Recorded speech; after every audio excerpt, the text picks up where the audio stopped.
ever feel like your entire career is already defined and there are no surprises in your future? If so, this episode is just what you need to discover how a career in real estate provides the opportunity to change your future and help others. This week, we talked to George Gatt, a RISMedia Rookie of the Year finalist. George called a last-minute audible on his teaching career and turned to real estate, where he closed 12 transactions in his first year. George has some true pro tips to share with you, so you don't want to miss this episode. Welcome to Unlocking Real Estate, My First Commission, where we dive into real stories, big wins, and early lessons learned from highly successful rookie real estate agents and brokers. This is the podcast where we explore how real estate transforms lives, one home at a time, by sitting down each week with a new agent or broker who has found incredible success in their first year. Your hosts are instructors and leaders at Colibri Real Estate School, one of the largest real estate educators in the nation, where we focus on helping people like you get started or find continued success in their careers. Hello, and welcome to Unlocking Real Estate, My First Commission, brought to you by Colibri Real Estate Schools. I'm your host, Tina Lapp. I've been in real estate education for over 30 years, and I'm passionate about helping individuals enter and thrive in their real estate careers.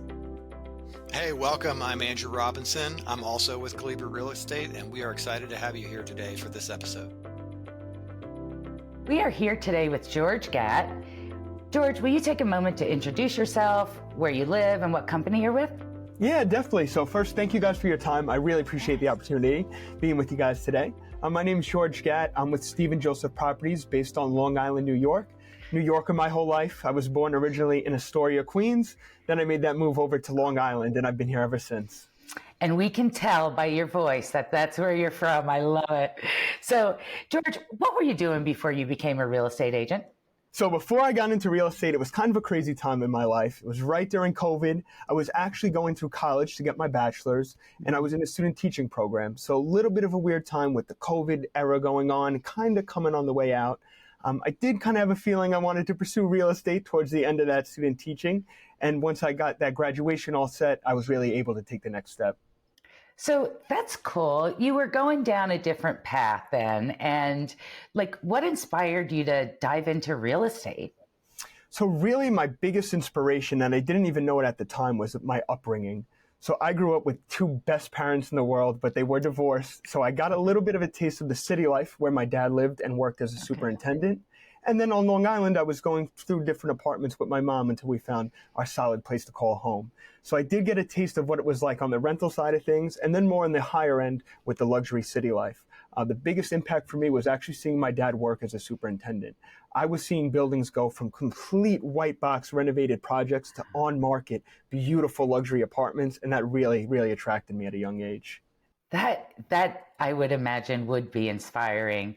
So was there a specific moment, obviously your dad and some other, was there a moment that it came to you and said, real estate's going to be the path. Real estate's going to be where I'm headed. So a little bit separate from that actual experience I had growing up, it was during my student teaching, and I loved education. It was really great to meet a lot of people and help children, but I felt a little bit limited. And what I mean by that is towards the end of my student teaching, I was given a handout which basically stated my whole career on a piece of paper, the maximum position I can get to, the most salary I'd make, and really the same kind of thing every day of my life, which as much as I loved it, I felt a little bit limited. So in that moment, I said to myself, I got the degree, I got my bachelor's, I'm able to transition, but I think I want to pursue something where I can reach a broader audience. That totally makes sense. And it's an impactful moment, right? You're looking at your career on a piece of paper and you're like, oh, I don't think it's for me. That was that moment. So then you just finished school and now you have to go to another school. How did you choose a school? Where'd you go? And how did that come about? So being a college student, I think most people would say it was really money for me. I was trying to save money and balance my schedule between the student teaching, graduation coming up, and getting into real estate. So I chose a school that was pretty affordably priced and allowed me to kind of independently go through the course, mainly at nighttime. So you were still in school, and so you were doing this while you're teaching, while you're in school. Wow. It's like that last 2 weeks, they showed me that paper and I was like, you know what, I got to start working on my future now. Even though they thought that was the future, for me, yes, I did start working on it as I was ending out that student teaching. And about how long did that take you? The actual coursework, it took me, I grinded it, to be honest with you. I was going through it every night. It was a little bit over 2 weeks for me to really absorb the information and get through. That's really fast. I mean, Yeah, I did get lucky, I have to tell you. I was just before they changed the requirements. I believe I had the 30-hour requirements before they added the additional coming up. No, totally. You did luck out. Yeah. Were there any challenges for you? I mean, it sounds like you got through it fast.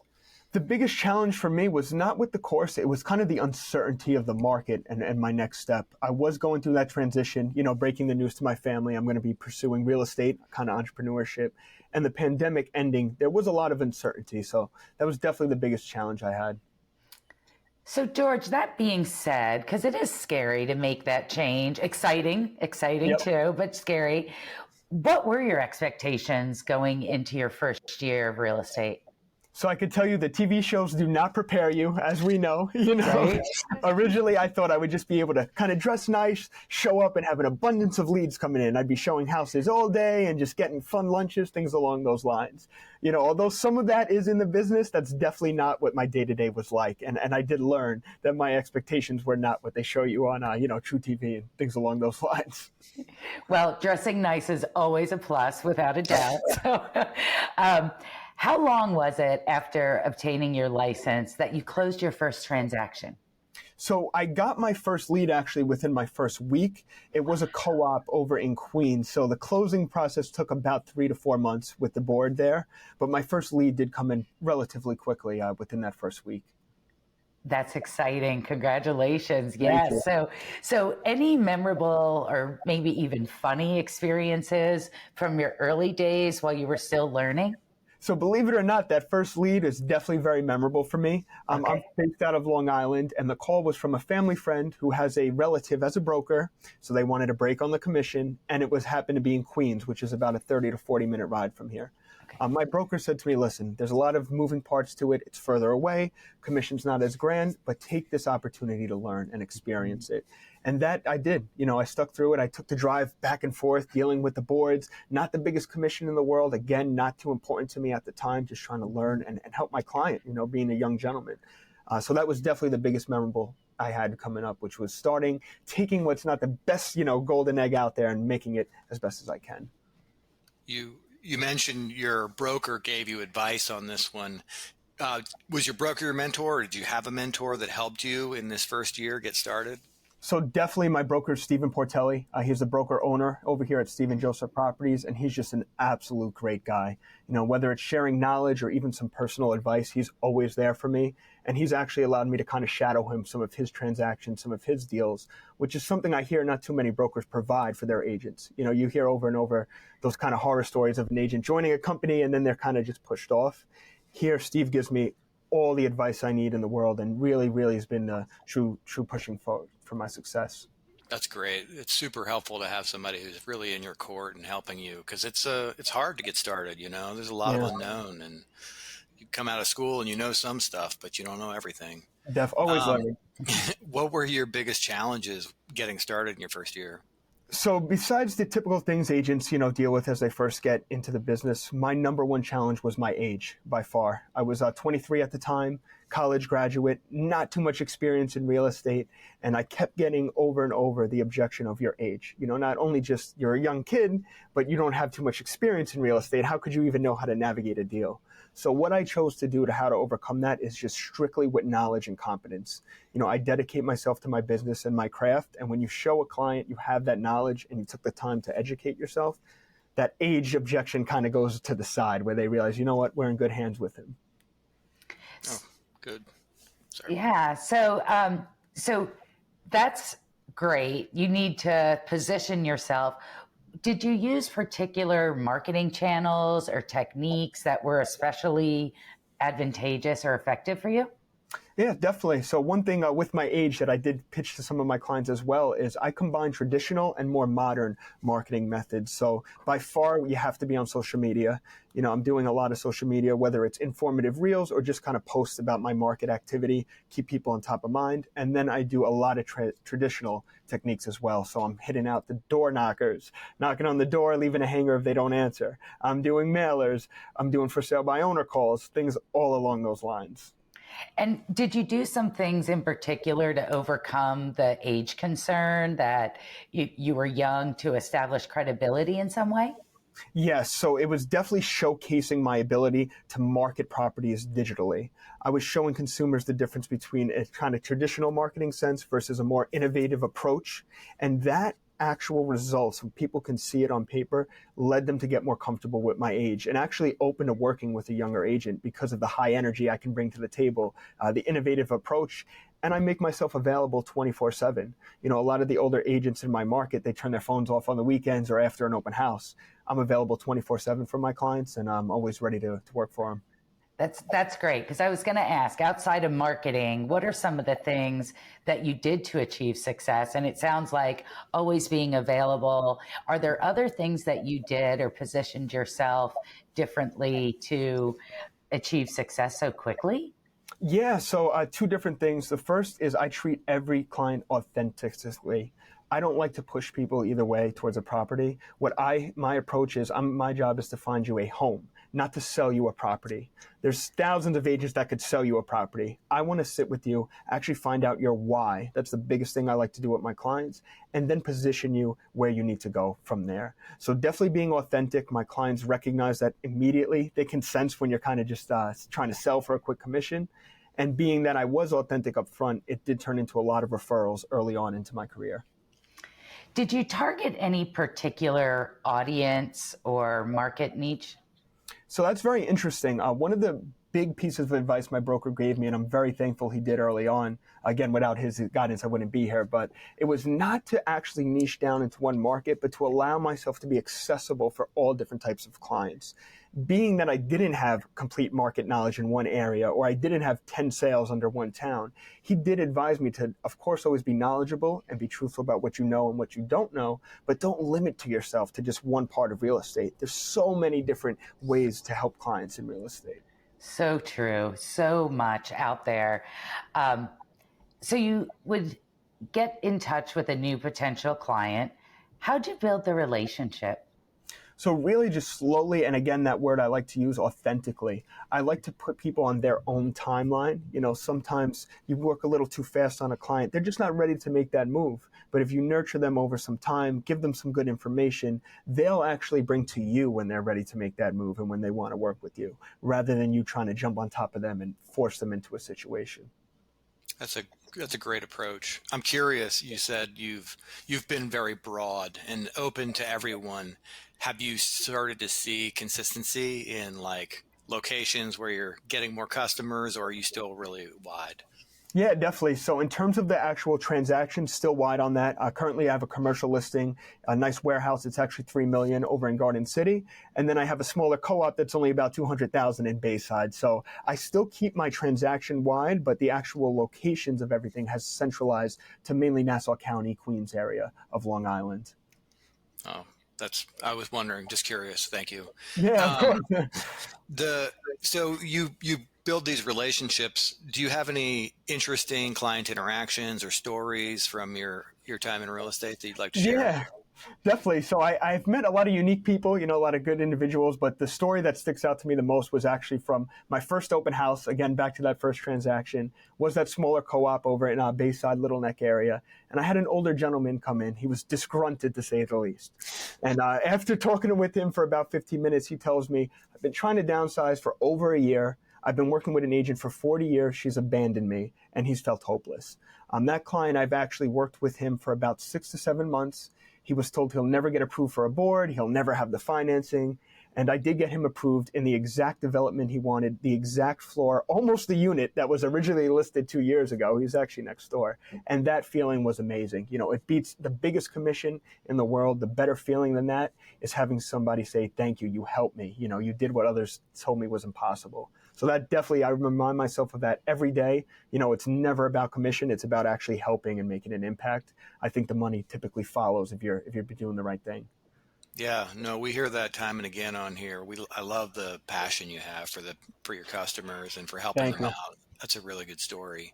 You've had success, right? Like Rookie of the Year. Where do you see yourself in 5 years? So 5 years, I definitely want to keep helping people reach their real estate goals in terms of agency and brokerage, but I'd also like them to get to flipping and developing houses. A big issue in my local community in all different markets is actually inventory at the moment. So I'd like to solve that problem proactively and bring affordable, quality housing to the market at all different price points.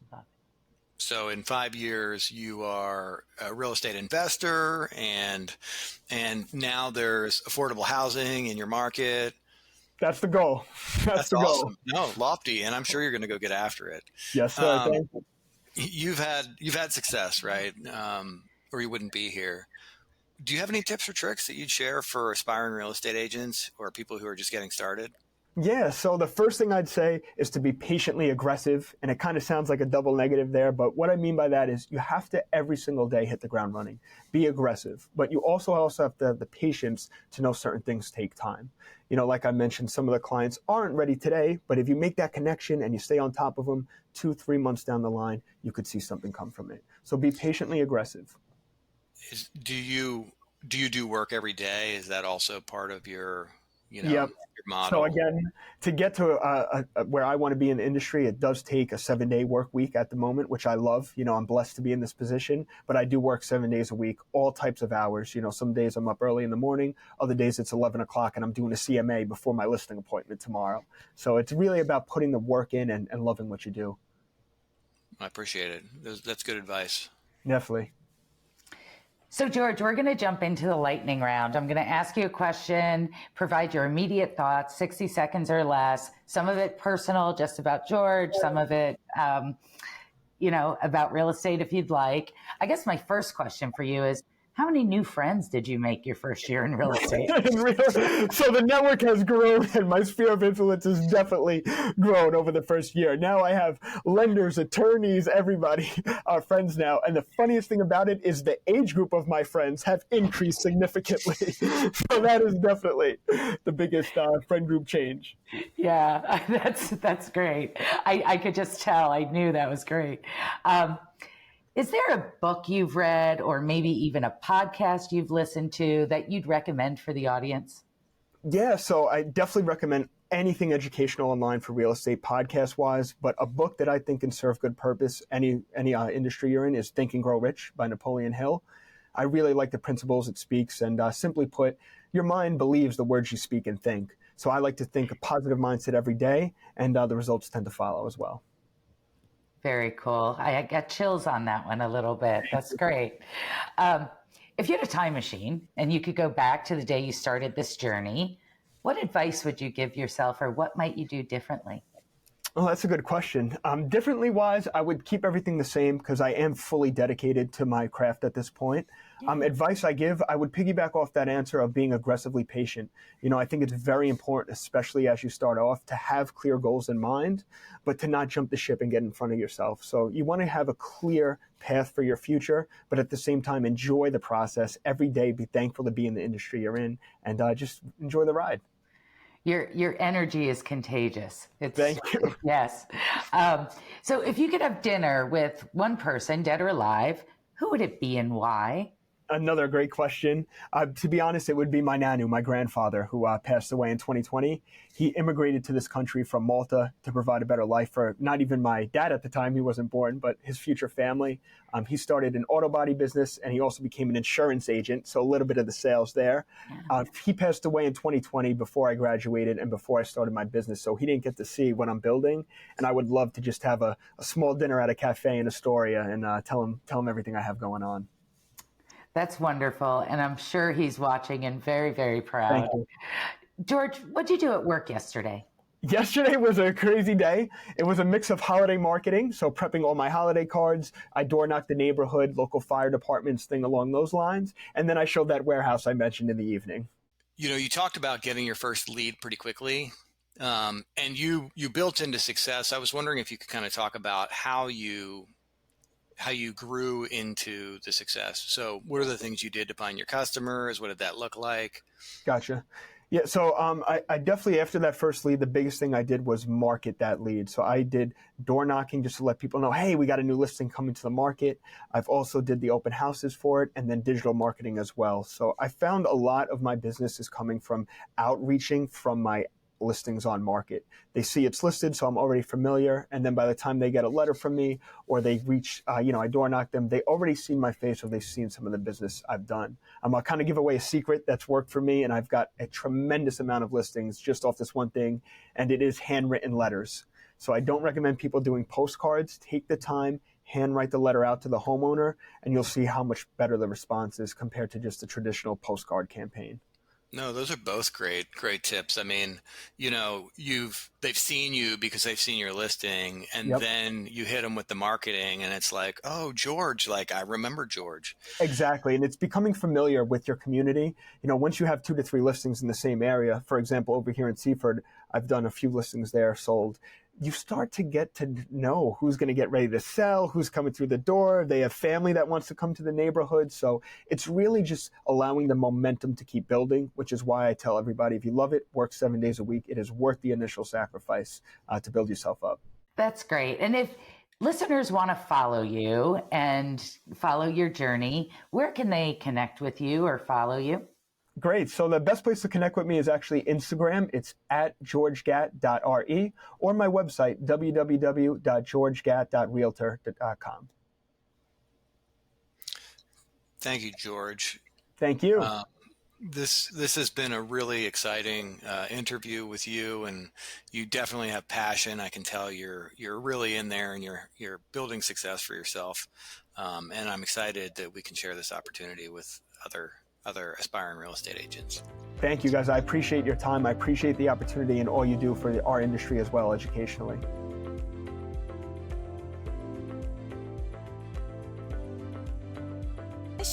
We hope today's stories and insights gave you that extra spark to keep moving forward in your real estate career. If you enjoyed this episode, please take a moment to subscribe, rate, and leave a review. It helps us reach more listeners like you. And don't forget you can watch this or other episodes on our YouTube channel. We'd also love to hear from you. Send your comments, key takeaways, or recommendations for future guests to unlockingrealestate@colibrirealestate.com.